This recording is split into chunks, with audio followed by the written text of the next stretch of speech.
on 2 in the back center in the maroon. Towards the back. Raise your hand. Yep. Hi, Mark. Guilherme Giovannoni from ESPN Brazil. You guys already have been in a situation like that in the series against Denver, and you bounced back very well. Maybe the next game is not going to be the blowout that it was against Denver.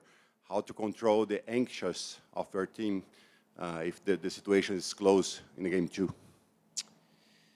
I mean, we have confidence and wisdom because of the situations we've been in over time. There's no team I'm more confident in being ready to play really in any situation than ours.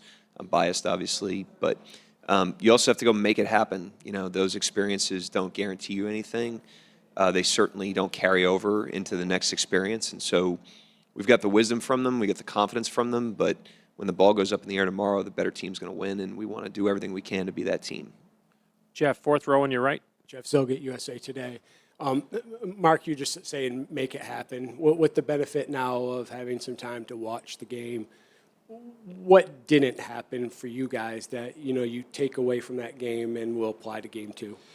It's always tricky, you know, because 1-point losses are emotional, and you got to be able to strip away the emotion from that. Understand there was a lot of things we did well in the game to build a 15-point lead. There's a lot of things we did well in the game that we certainly don't want to throw out. And there's a lot of things that we can improve on. We have a lot of runway here to improve. And Indiana does too. I'm sure they don't come out of that game feeling like they played perfectly either. And so that becomes the challenge after a game 1 of a series is you've now felt the opponent a little bit. You've thrown some things out there, learned some things from the game. And now we just got to improve at some tangible things that we think we can improve at. Indiana's going to try to do the same thing, and then the better team will win. Next seat over, Tim. Mark, you guys have been obviously very good after wins this season too, but after losses, it just seems like it goes up a notch. What, if anything, changes about this group when it is coming off a loss? I think nothing. I think that's the trick is you don't want to be reactive to the last game because then you can be too high after wins. You can be too low after losses. We just get ourselves to neutral, understand every game's different. Every game is unwritten, you know, and you go out there, the ball goes up in the air, and the team that competes better on that night wins. That's been kind of a mental habit for us over time, and we try to carry that over to every situation, and it's obviously very important in this situation. So but I couldn't explain it beyond that. They just do a great job of getting themselves to zero and getting ready to compete in the next moment. Jenny, over here. Hey, Mark, Jenny Carlson with the Oklahoman. You said on Thursday you wanted to go back and watch the defense in the second half. I'm curious what you saw. You mentioned at one point that disruption was the goal. Were you guys disruptive enough defensively in the second half? Not as disruptive as we were in the first half, but that was obviously probably an outlier as well. You know, there's certainly things we could have done better in the second half. I thought we got a little loose on different things, but I'm also careful in these settings especially not to take away from what Indiana did. I mean, there's 2 teams out there playing, and they did a really good job in the second half of that game, certainly in the back half of the fourth quarter, to put themselves in position to get a win the way they did. And so they deserve credit for that. But certainly, you know, when the door shuts and we're watching film, we're looking at it through our lens, through the things we can control. We thought we left some stuff on the table in that game. Like I said, I'm sure they feel that way too. But now we have to start the process of improving and growing in the series. On your right, Dan, 3rd row. Dan Devine, Yahoo Sports. Mark, it was one of Shai's highest usage, highest shot attempt, lowest pass out games of the season. Just wondering what you saw from his offensive process and sort of what Indiana's doing to load up on him. Yeah, they're high up the floor on him, both on the ball and with the initial coverage. I don't think that's necessarily specific to him. They've done that, quite a bit here in these playoffs, but that's how they showed the other night in Game 1. We got to the paint collectively as a team a lot. We got in there a lot. We did not convert enough on those plays, obviously. I thought there was just a lot of plays we just didn't finish. We didn't get the juice out of that squeeze. Some of that, again, is a credit to Indiana. I'm not trying to take anything away from the way they played, but we can be better in those situations, him and everybody else. I mean, he wasn't the only one in the paint in that game. So we have to continue to try to get there, And when we get there, we have to continue to try to find the most efficient shot. I thought, we could have improved that from last game. Front right, Tim.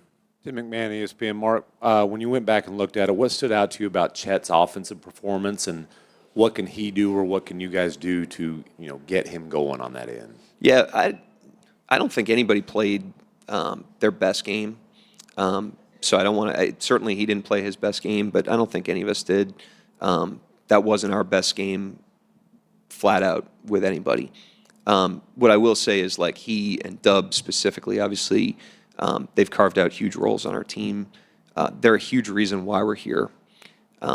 They're in an uncommon position for third-year players. These are guys that are in their third year. Usually, delivering in the finals is not on the curriculum for third-year players, and they've thrust themselves into that situation, which is a credit to them. And now that they're here, they have to continue to do what they've done all the way through the playoffs, which is go out there, fully compete, learn the lessons, and apply it forward. And they've done a great job of that. I think you've seen that over the course of the playoffs. They haven't always played their best game, but they always get themselves ready to play the next one. The last guy I'm worried about with that is Chet. Joe, next row back. Joe Varden, The Athletic. I know you spoke about this immediately after Game 1, but the lineup change you made with Wallace for Hartenstein. Did you get what you wanted out of that change, and is it something you're going to stick with in the series? I usually don't address plans for lineups and rotations in these settings. What I'll say is we have a lot of optionality that we draw on almost nightly. If you've followed our team throughout the season, I think that flexibility and adaptability is the only constant. We're never staying the same. I know we've started the same lineup in the playoffs, but our rotation night to night in these series has been incredibly variant. We think that's a strength of our team. I liked how we started the game, and I liked really everything we did to build a 15-point lead, and then we didn't deliver down the stretch collectively. But we're always trying to learn from it. I mean, at the end of the day, when you have options like that, you're allowed to move in and out of those options as you see fit. We understand the trade-offs of every lineup we put on the court, and we'll continue to try to make every decision we can to give ourselves the best chance to win. That's what we did in Game 1. Didn't turn out in our favor, but that's what we'll do in Game 2 and moving forward. Coach Albert Martin of Ritmo. People harp on the youth of your team, but they play like 28 to 30-year-olds. They play old. Yep. To what extent is it this self-screening? Whoever comes in the door has to have a certain profile. And to what extent do you overload them to prepare them for the finals, for games like they've had? It's hard to, it's a very abstract thing to understand, but we do have an uncommon approach. There's no place we'd rather be than in the finals, even with a young team. These guys have an uncommon mentality with that, as I've mentioned many different times.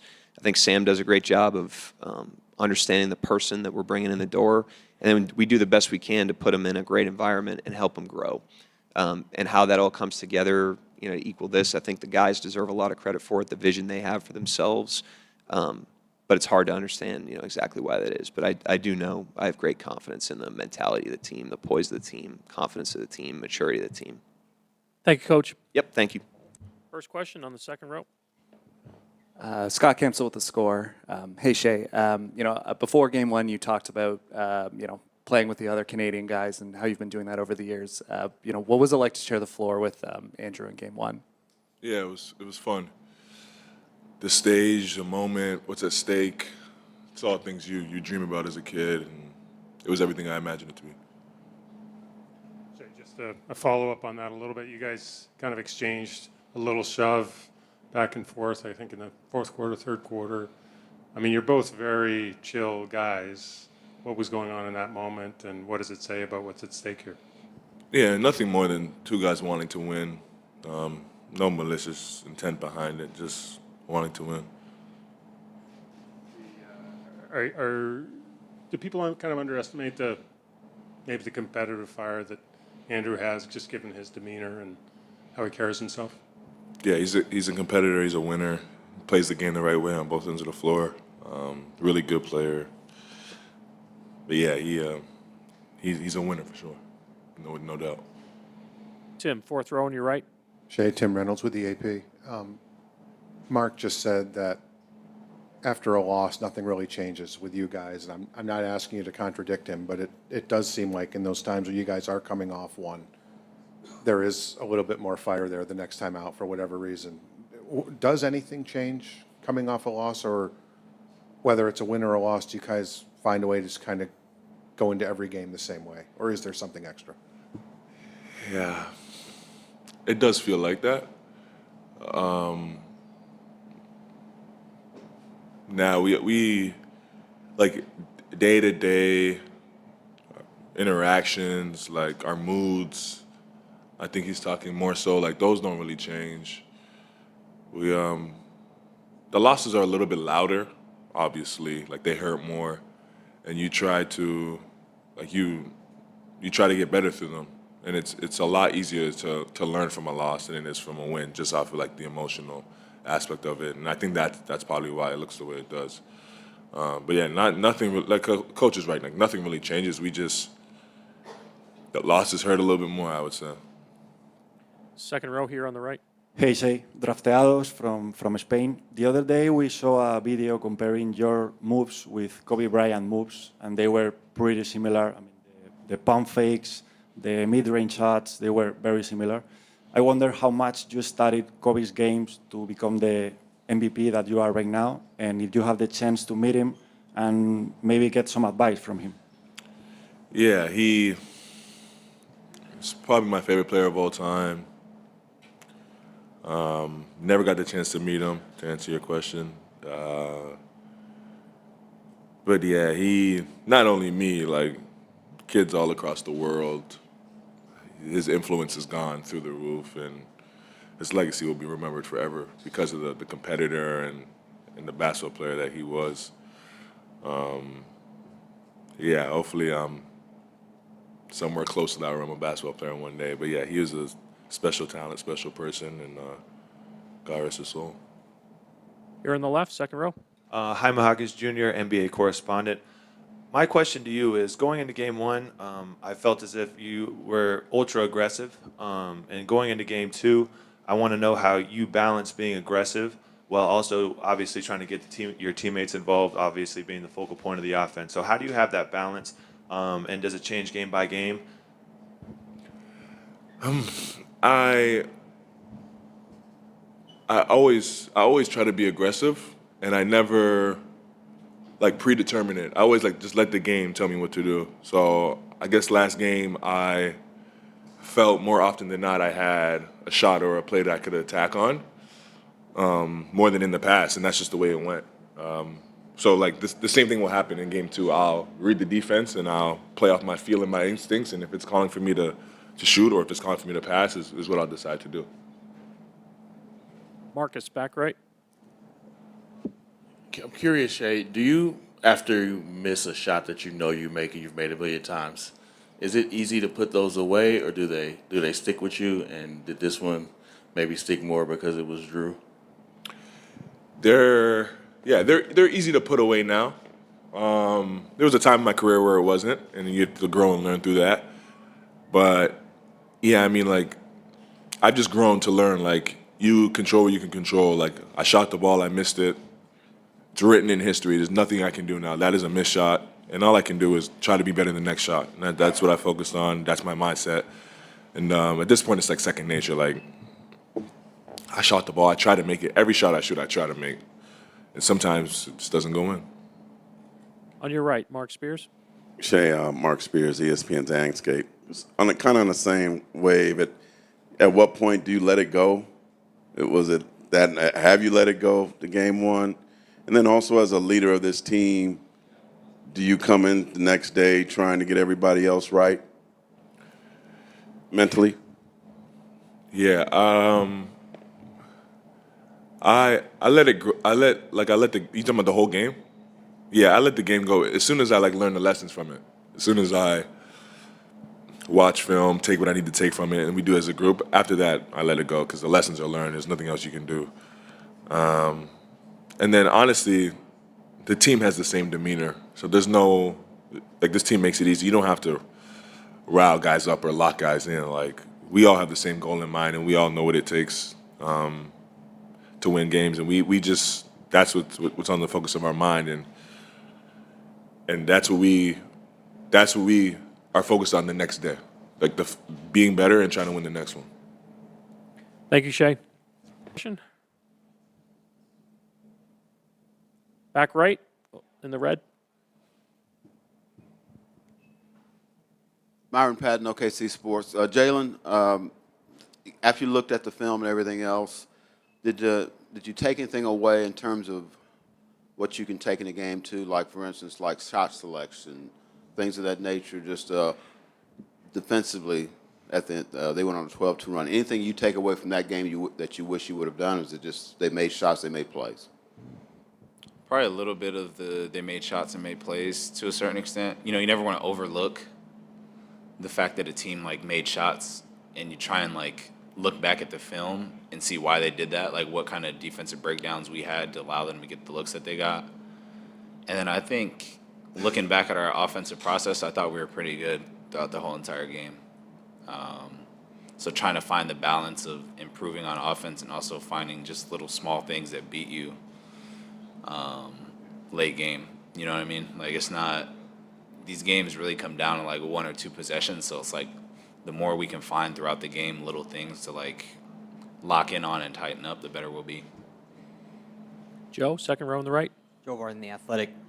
A couple minutes ago, Mark was up there talking about you and Chet being third-year players, and third-year players aren't typically counted on at a moment like this in the finals.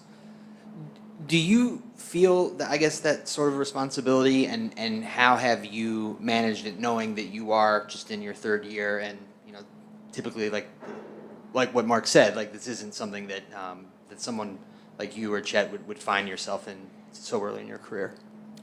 Just try and think of myself as somebody that's very uncommon. I don't ever think that I'm in my third year, because then that allows me to make excuses. So I usually just go out there and play.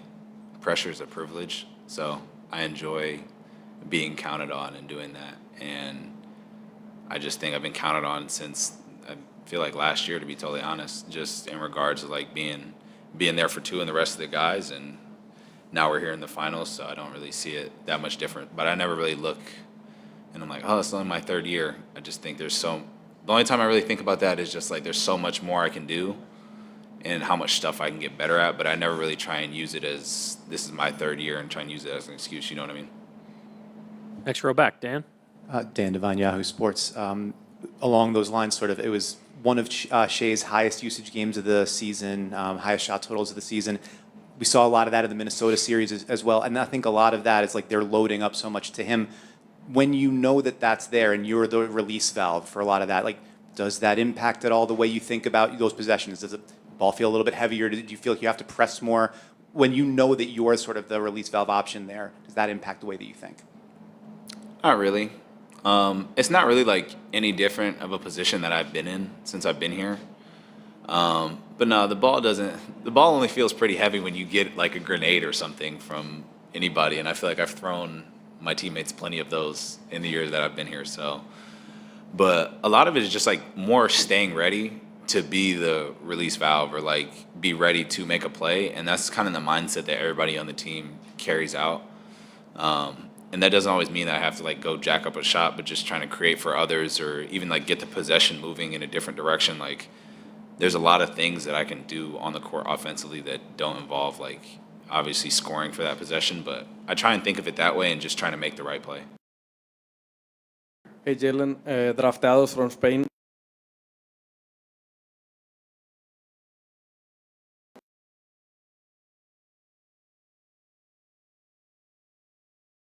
Yeah, first Shai question. Yeah, there are a lot of similarities there.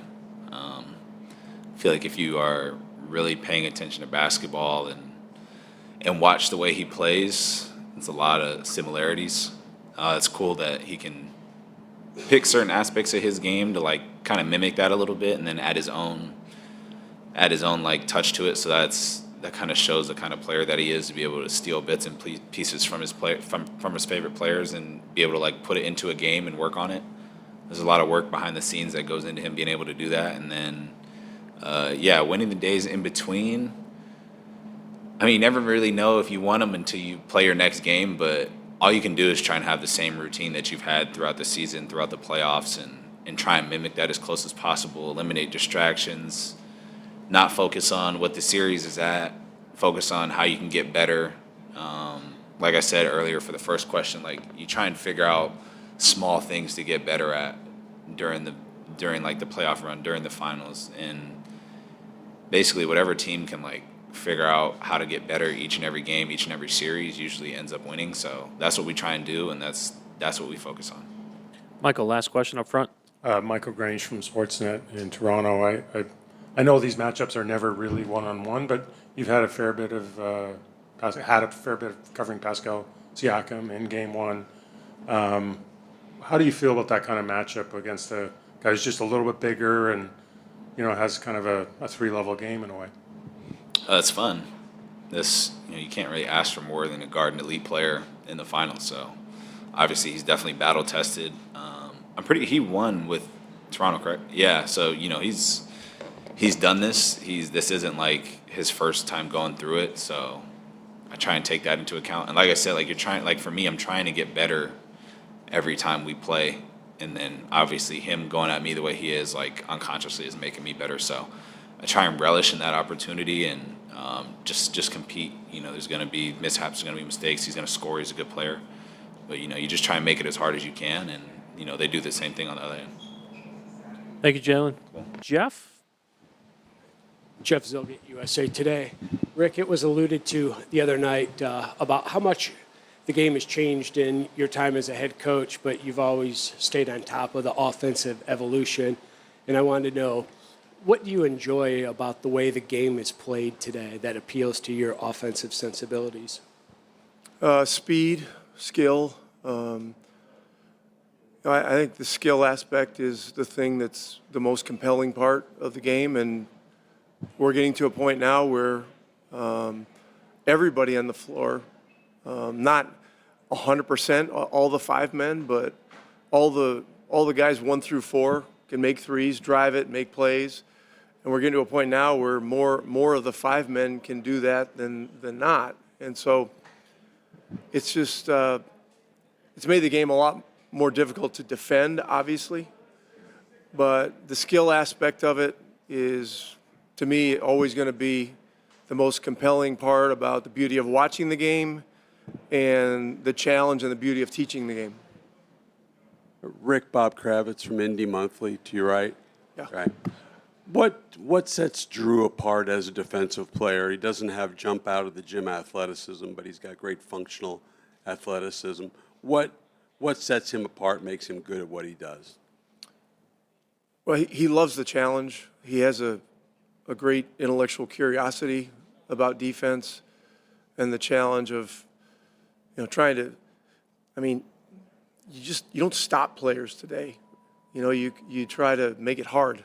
And he played with Shai on the Olympic team, and so they have familiarity. They're both from Canada. They probably have played a lot with and against each other over the years. But this is the ultimate challenge. A guy like him who's the MVP, and he's just so skilled, so quick, bigger than you think. Everybody talks about the lethal mid-range, but he makes threes easily too. And, he lives at the free throw line. So, there's no breaks.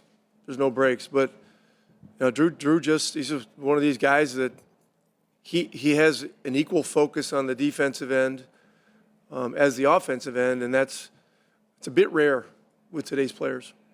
Again, on your right, Fred?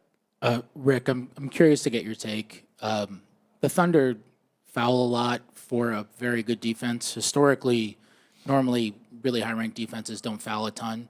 We're starting to see more in the league now. Like, you guys have fouled a lot during the playoffs, but have been successful defensively. Orlando fouled a lot during the regular season. Really good defense. Are you seeing anything different in the way the game is played today that kind of allows teams to be higher foul but still super successful and bake that into the strategy differently than how it used to be? You're making it sound like we plan on fouling a lot. We're not. We're trying to defend well without fouling.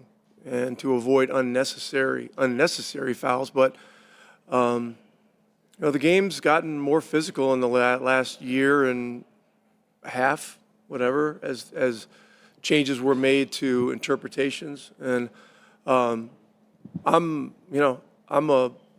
a believer that that's the right way to go. Nobody wants to come to an NBA game and watch a free throw shooting contest and have a game last for 3 hours. And so, I don't know, the game's more physical. As far as the fouls, it's not something we want to do a lot of.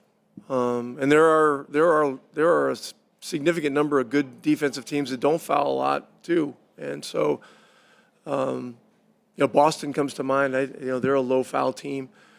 But we're still working at becoming better and better and better. And certainly one of our challenges is to reduce fouls.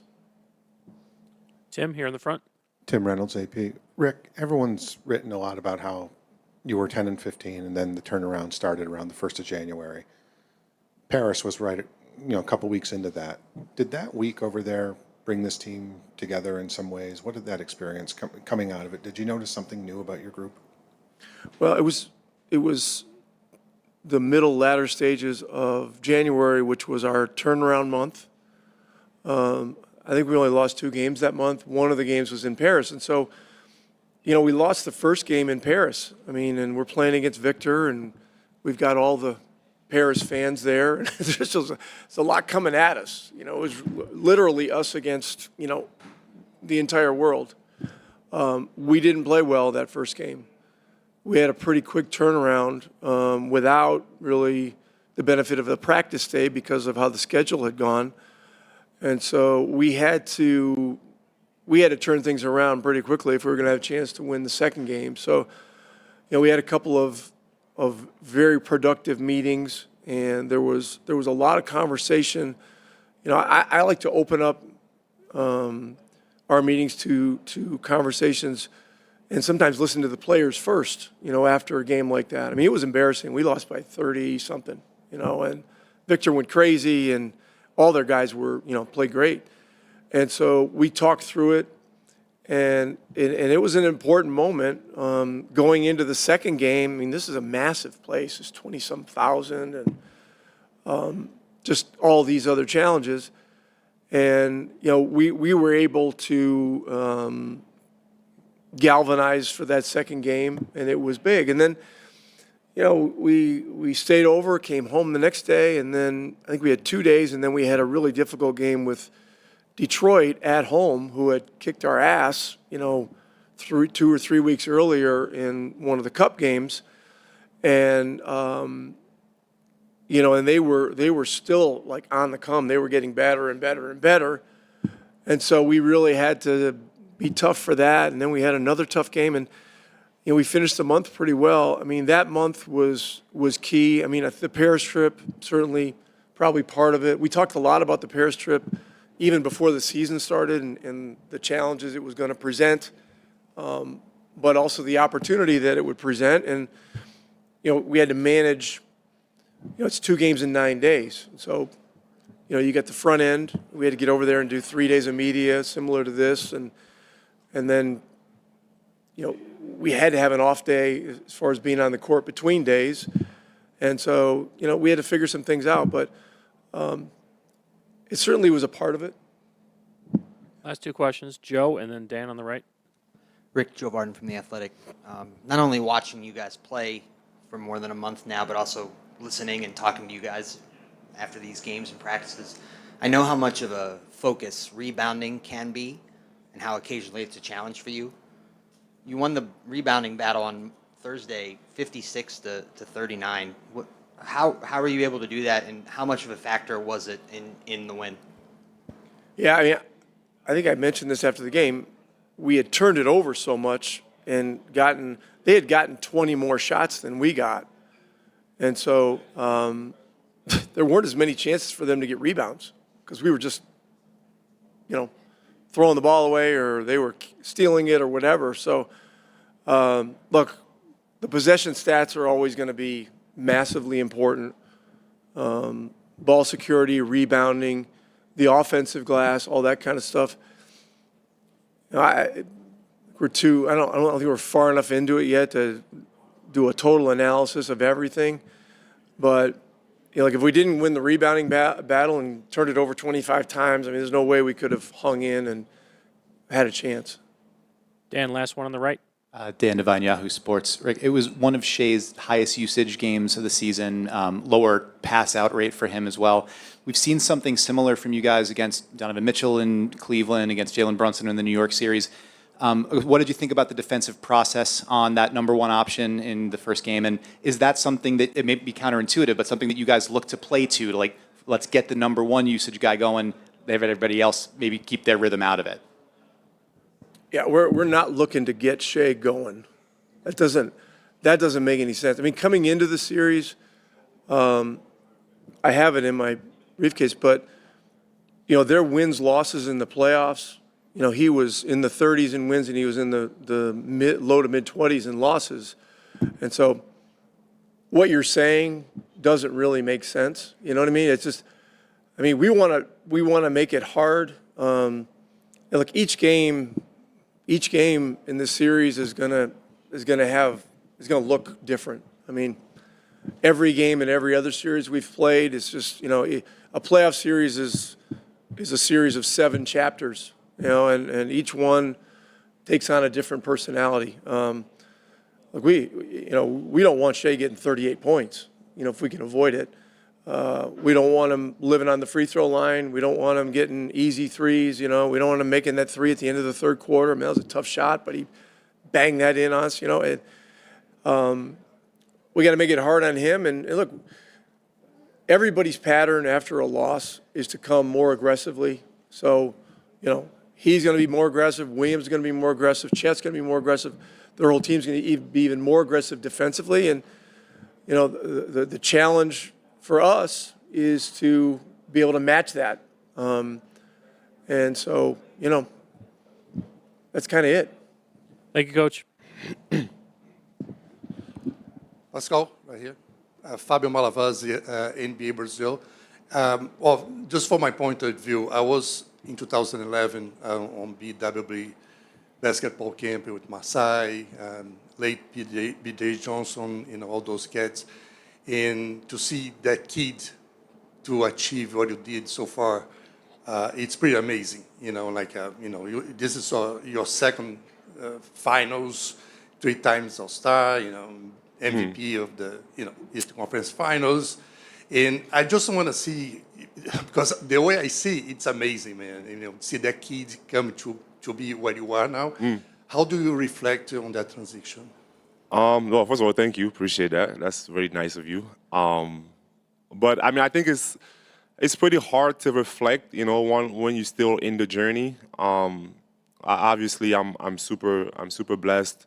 Like you said, that little kid that was Basketball Without Borders would really. I mean, I had dreams, but nothing near what's happening to me in my life, you know, and what I've been able to accomplish. So I'm grateful, and for me, it's amazing, and I'll forever be grateful, you know, to everyone that helped me throughout my journey, and it's great, but it's hard for me to reflect on it because I'm still in it, and I'm still chasing every single day, but I definitely am super grateful.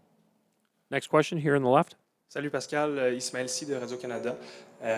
Tu as mentionné à Tyrese après la victoire que tu avais l'impression que vous n'aviez même pas bien joué. À quel point c'est un boost de confiance de mener après la première partie et d'avoir cette impression-là que vous n'avez même pas effleuré ce dont vous êtes capable? Non, mais bien sûr que dans les matchs, ça fait... Parfois, tu apprends dans la défaite, tu vois. Donc, on a l'opportunité d'apprendre avec une victoire à la clé, mais ça ne signifie rien à la fin de la journée. Les matchs sont pas identiques. Donc, on doit aller au match prochain, essayer de faire mieux.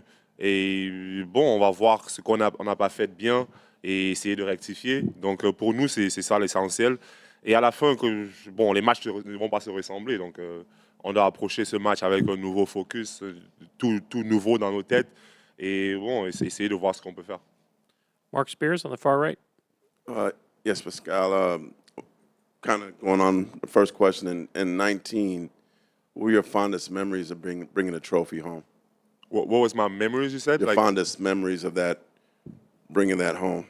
Like in First time? Cameroon? Yeah. Yeah, no, it was crazy. It was pretty cool. I mean, I think getting to go back home where you're from, I just, for me, I mostly think about like the inspiration that gives to all the other kids out there, just to know that like I'm from where they are, like and I'm able to do these amazing things. So it was just like a super humbling moment, just to go back and seeing the reception and just thinking about the next generation for sure. Fourth row on the left. Pascal Siakam from ESPN Brazil.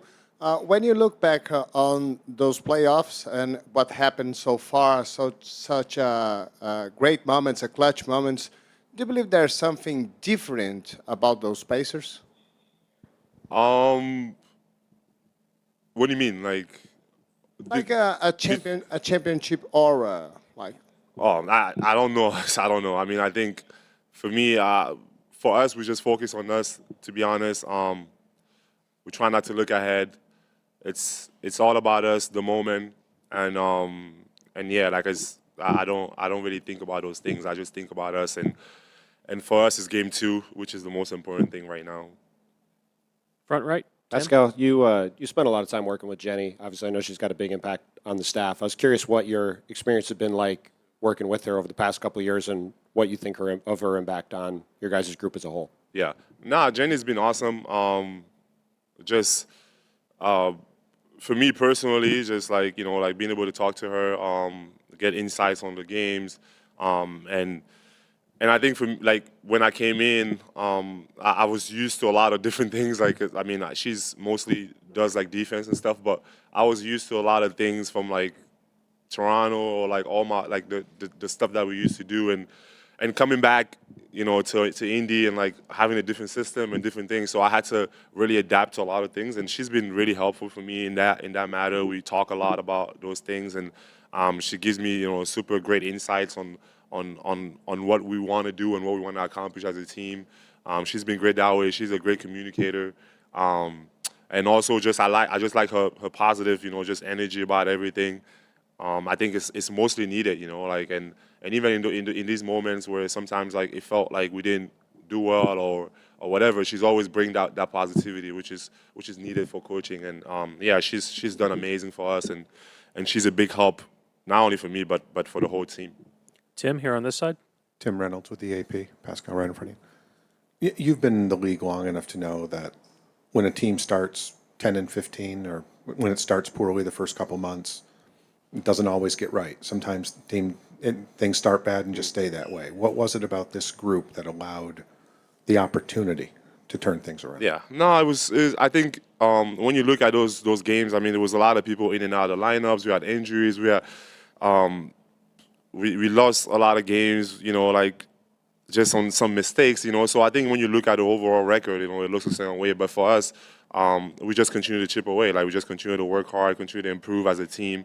And then when we got everyone back together, mostly like it was everyone healthy, it just started to get better, like for us. And I think it's just we're resilient. Like we're not gonna give up no matter what. And that's kind of like what helped us to just continue to chip away, get better. And for me, I always told the guys, come April, May, and June, we want to be our best. Like that's the goal as an NBA team. Like obviously you want to be in the mix, but you just want to play your best basketball at the right moment. Fourth row towards the center. Pascal here, Tencent China. Let's talk about the last play. You guys make a lot of tons of corner threes. Actually, you made a right corner three last game. But the last play, Alex Caruso was guarding you, and you made a cut to the basket instead of staying at the corner. So what was the decision-making process back then? Well, I mean, I think it was like the end of the clock. I mean, I thought I knew Tyrese was going to shoot it, so I just tried to get a rebound, to be honest. Tim, front right. Tim McMahon, ESPN. Last time you were in the finals, obviously you're a young kid, third-year guy. What's kind of the difference of the feeling of being a veteran now who's been here before versus being a third-year guy, there was a lot on your shoulders at that time as well. Yeah, no, I mean, I think it's a difference just because, again, at that time, like, I was really, I won't want to say naive, but you just going into it thinking, like, okay, like, this is just, it's year 3 for me. Like, we always had good teams. We always won. Like, so everything just felt normal. It was just like, all right, like, this is how it's supposed to be, like, so that's how it felt for me at that time. And I think for me now, coming back, I have a little bit more appreciation for it just because of the journey and, like, understanding, like, how hard it is and how difficult, like, it is to get to this level and to this point. So I think just in terms of just maturity and just knowing all the experience that I've been through to get me back here, I have another level of appreciation for it. And I think the level of grind and play and just grit is the same because I always had that. But I just think the level of appreciation probably a little bit different. Second row on the right. Pascal, Jamal Collier, ESPN. Rick gives you guys a lot of freedom on offense to sort of just do it and figure it out on the court. Just kind of wondering what kind of advantage you think that guys gives you, or just why do you think that works so well for you guys as a team? Well, I think it's cool. Obviously, we have like a point guard that obviously runs the show for us and get us in position and also is not just looking to get his. He's moving the ball. He's he's doing everything for the team. So he starts the engine for us, and we have TJ coming off the bench doing the same thing. Obviously, we have a lot of guards. So the personnel just is like people that just go out there and play. And for me, I like that type of play. Fast. I'm running, and we just being us and playing free basketball. I always love that. And so yeah, it's good that we have that freedom. But I think it's still organized in a way where like we have point guards and we have like guards that get us into whatever we want to get into. Thank you, Pascal. Tyrese will be right up. First question here on the left. Tyrese, Robert O'Connell, Wall Street Journal. You talked about hearing some of the doubt over the last summer. It kind of continues a pattern of your career, right, where you've talked about being, I think your phrase was no-star recruit, 12th in the draft, Sacramento traded you, all these things. Taking the broad view, what do you think it is about your game, specifically the way you play, that has made people underrated at times, even as you've continued to climb levels? Like, what about your approach to the game makes it easy to miss what you're doing at times? Yeah, I think it's a good question. I think it's unorthodox. That's a word that can be easily used. My jumper, the way it looks, that's always been criticized coming into the NBA. I think that was honestly a big part of it. And I think sometimes I have an effect on the game that isn't necessarily the gaudy box score numbers. And so the way our game is now, the way the game is digested by fans sometimes, I think it's a lot of box score watchers. And so if my box score doesn't look the way that it's supposed to, I think that can be a part of it as well. So I don't necessarily know the answer, but I know that it's probably not going to stop anytime soon. So, yeah, it's just part of it. Again, Joe, second row. Hey, Ty. Like the crew neck, by the way. Appreciate it. So you guys won the first 2 games in Cleveland. You won the first 2 games in New York. Just did, one game won the other night. How hard is it to do that? Is there a commonality between all these road victories you guys are picking up? And then for the other side, it's really hard if you're a home team in a playoff series to lose the first 2 and come back and win the series. So are you aware of all that in addition to speaking of how difficult it is to do what you've done so far? Yeah, definitely aware, right? But I think winning on the road is hard. Winning an NBA game is hard in general, and especially a playoff game, and let alone a finals game, right? It's not easy.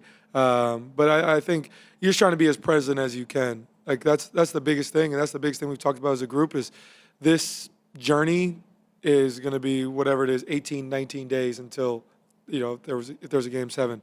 So you're trying to take it one day at a time, and that's how we've approached every playoff series that we've been in as a group. Is how can we take it a day at a time? So today it's about getting through the media stuff and getting to practice and locking in on what we got to do better for tomorrow. But we want to have a good practice day today.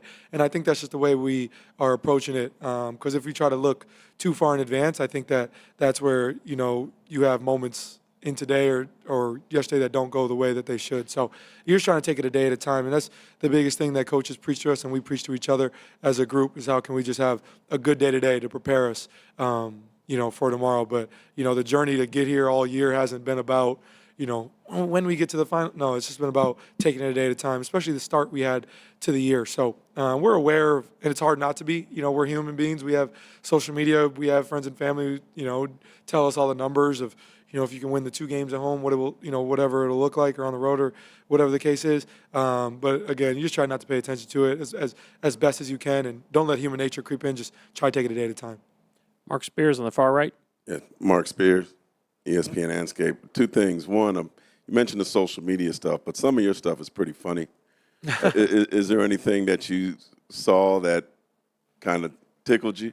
And then 2, I did want to ask you if you could reflect back on your courtship of Pascal and kind of like, hey, you're going to be here kind of mentality with it. Yeah.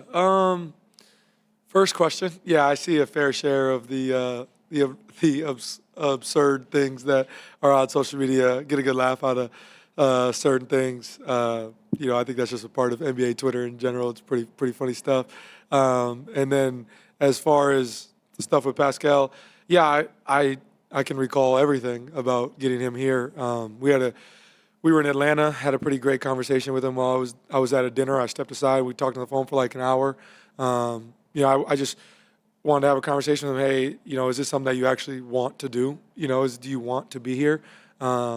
Because I think that the guys who have been a part of the nucleus of this group, we cherish this. We cherish this organization and what we've been able to build here. And when you think every team to ultimately get to, win a championship or play at a high level, right? There's going to be a trade that happens, or you bring in somebody from the outside to come and be a part of it. And you don't want to make the wrong move, right? And if you go in for Pascal, you want to be about the right things. And I didn't really know Pascal too well, other than our small conversations when we would be at like Rico runs or something. So we had a great conversation, and I think we just very much so aligned on wanting to win, and that being the emphasis. Obviously, I told him that, hey, I think that we could really play well together. I think I can get you the ball in space and allow you to do what you do. And, he preached that there's many things that he could do to help me succeed. And we had, many conversations about it. But I mean, that being said, after that conversation, you still don't know if it's going to happen because a trade has to be made and all that stuff has to be aligned. But this was just a conversation that I initiated because I knew the rumors and I wanted to talk to him about it. Very thankful I did, and we aligned on those things. And I think it's a big part of why we are where we are, and that relationship that we have. We don't spend a lot of time together off the floor. Like, he lives downtown Indy, I live more up north, so it's not like we spend a ton of time together off the floor. But we talk very often, and it's a lot of basketball talk. And I think the biggest thing that I can respect about him is just his work ethic. He comes in the gym. I know he's going to be there every day. I know the exact hoop he's going to be on, so I try not to take his hoop. I let him get his one-on-one work in. And, I think that's seeing him work that hard makes me want to work harder, and I think that goes through our group. So, love having him as a teammate. Right here on the left. Jaime Jaquez Jr., NBA correspondent. My question to you is, obviously you guys, the Pacers and OKC, are both very young teams. Do you feel like if this is a moment that is kind of a changing of the guard where you guys are carrying the torch for the league and on to the future? Yeah, I mean, I think that's definitely a conversation that is more so for, media talk and those things. I think, the changing of the guard really isn't necessarily fair because, like, guys like Bron, Steph, they're still playing at such a high level. So I don't look at it that way. I try not to think of the outside narratives that go into the result of them winning or us winning. Just try to approach it with, we want to win, and whatever the conversation is after, whatever that is, then it'll be what it is. You don't really have control of that, as you know. I think it's cool to see young teams having success, and maybe what we're doing or they're doing could be a blueprint for other young teams in this league. But as far as those conversations, those are for the media. We just want to win. Chris on the far right. Tyrese, Chris Hagan, Fox 59, Indianapolis. You know how much people love basketball in Indiana. You've been reminded 100 times that it's been 25 years since they've been here. What's the sense of urgency to realize, like you said, it's hard to win a playoff series. It's hard to get here, to seize this moment now when it's just so close. Yeah, I think, I mean, obviously the sense of urgency for Indiana fans and for everybody should be heightened because, you know, we always talk about you never know when you'll get this moment again or if you'll get this moment again. I had a great conversation with Steve Nash a couple days ago, and he said, hey, you're in a rare era. I've never been there. And I thought, damn, Steve Nash never been to the final. Like, that's pretty crazy, you know. And some guys don't get the chance to do that. And so I'm trying to live in the moment every day. And I think we talked about it as this season went on, especially early in the year when we weren't having success. I thought more and more about how I took last year for granted, the chance to go